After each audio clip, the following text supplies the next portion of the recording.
So you cannot choose full stack. So full stack developer is FSC. So uh, you can never really choose it, but you will be trained on at least something related to full stack. So you will start with .NET. So if you are pretty good at full stack, you can definitely attempt some coding rounds in Hacker Earth, man. So if you are good at if you know that you are good at full stack development, then you can definitely get a good job in Hacker Rank. If you go, there are there are a lot of vacancies.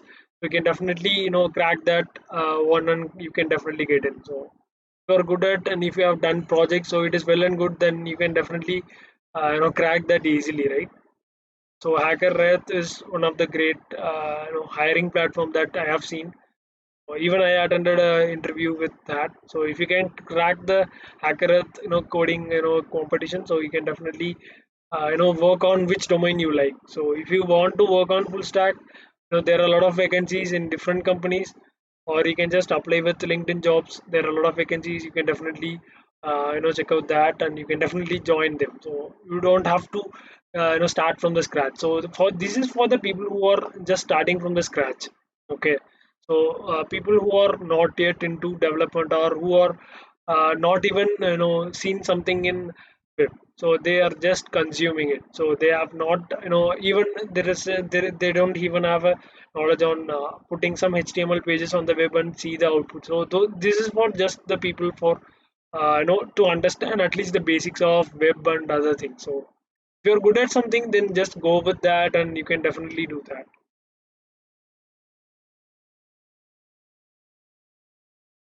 So if you score good at FSC, and you know, I have seen couple of scenarios where if you score good at FSC, you will be definitely given full stack. So, but you will be your training will be based on .NET, but you will learn something additional with full stack. So you might be trained on Angular, React, or Vue.js, or other front end framework. So that will be the most likely case that once you clear your simulation test, you will most likely be be put into some kind of advanced tech. So that is the most likely situation that you will be in.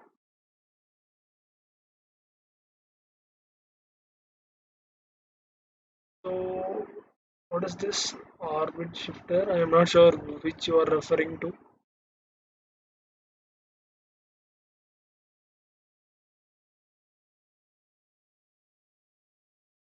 Could you like to like brief out on what do you mean by that?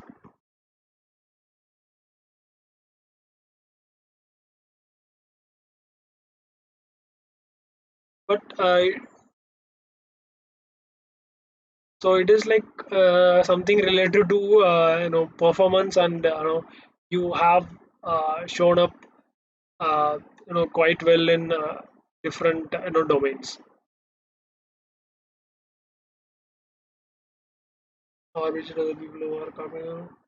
So it is like that top talent team. So they have like, oh, so you were asking about Incognizant. So it is like the where they have people who are like good at something, or at least good at some projects. So if you are like top performing guy on internship, so they might ask some suggestions and other things. So if you have to be good at learning things by yourself. So you don't want someone to push you into something and start learning. So you need someone you might not be put into it is a concept. I'm not sure they do have something internally.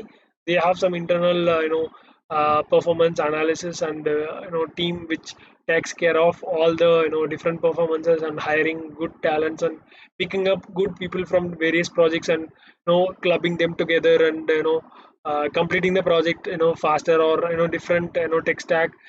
There are less people who are aware of that tech stack.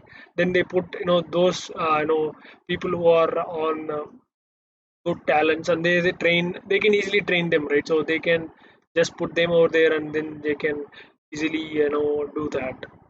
I think it is something related to that.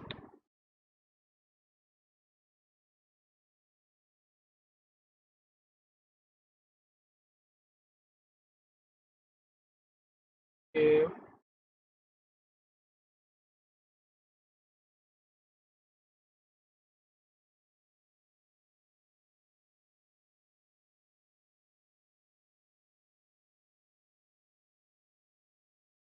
I have not received offer letters yet. When can I expect to receive? So we have covered this entire thing at the earlier part of this live. So if you can just rewind to the first at the start, so you will definitely find why you are not getting your offer letters and when you will receive it and all those details we have shared it at the beginning of this live. So definitely you can check that out. So to be, precise with your answer, you might expect at least, by max by mid of March. So that is the most, likely situation that you might be put in.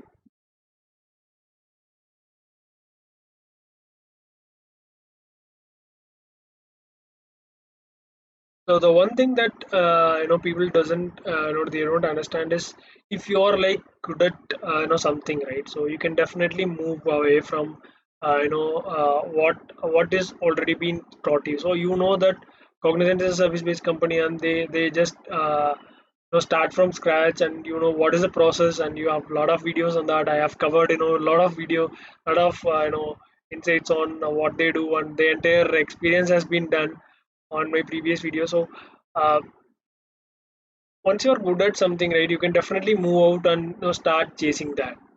So you can definitely use Cognizant as a platform where you can just get in and see what people do, and you will just learn the basics. Okay, so if you're good at something, you can definitely check out LinkedIn jobs. You can apply for it, or you can check out the Hacker Earth if you are good at some.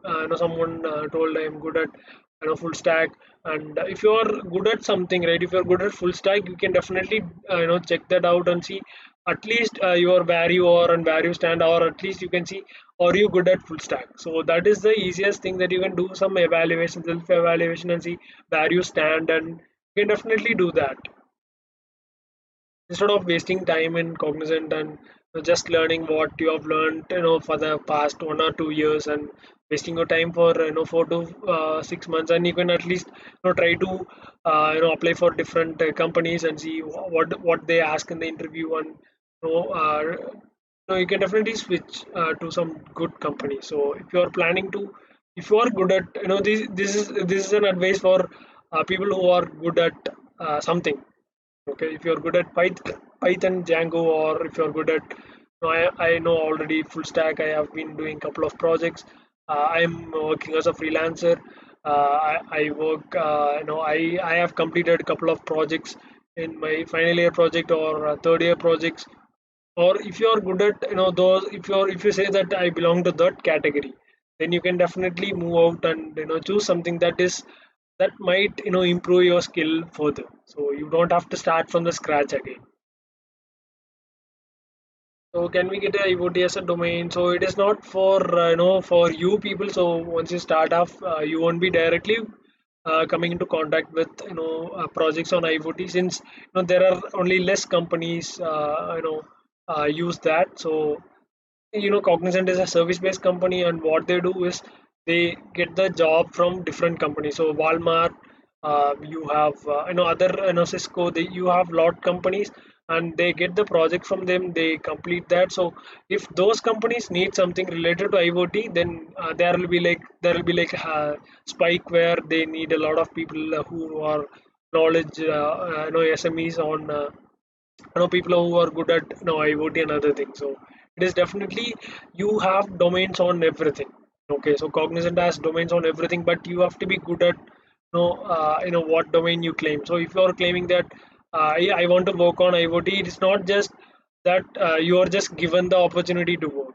So you have to show them that I have the skill, I can work on that, I have prior experience on IoT and other things. So you will definitely show that, then you can get your domain whichever you like. So it might be IoT, it might be machine learning, it might be Django, or it might be uh, cyber security, might be cloud, DevOps, anything of anything that you have something that you have already done, you can showcase something, you can definitely do that.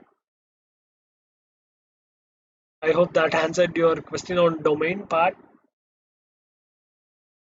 So domains are it is pretty much everywhere, so you have domains on everything.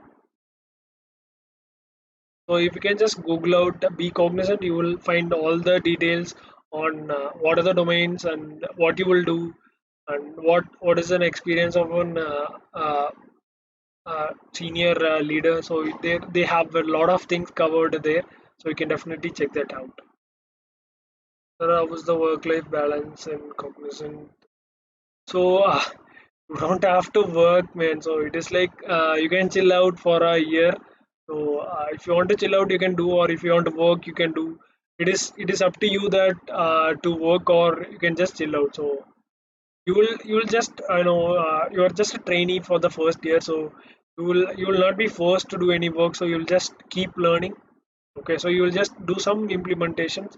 You might do some POCs, but proof of concept. So you might expect that, but for the most of the time you will be just learning. So you will have like you can just enjoy your time, and since you have done your 4 years of college, so you need some kind of way that you have to refresh your mind. So this is the right time during your intern, and during first couple of months in Cognizant, you can definitely chill out. Even after uh, 2 to 3 years of experience at Cognizant, it is really depending upon you to work or not. So work life balance definitely depends upon you. So if you want to work harder, you can definitely do that. You will definitely be your hard work will pay off. Or if you want to chill out and just be another developer at Cognizant, you can definitely do that as well. So it really depends upon your aspiration and what you can do for the organization. So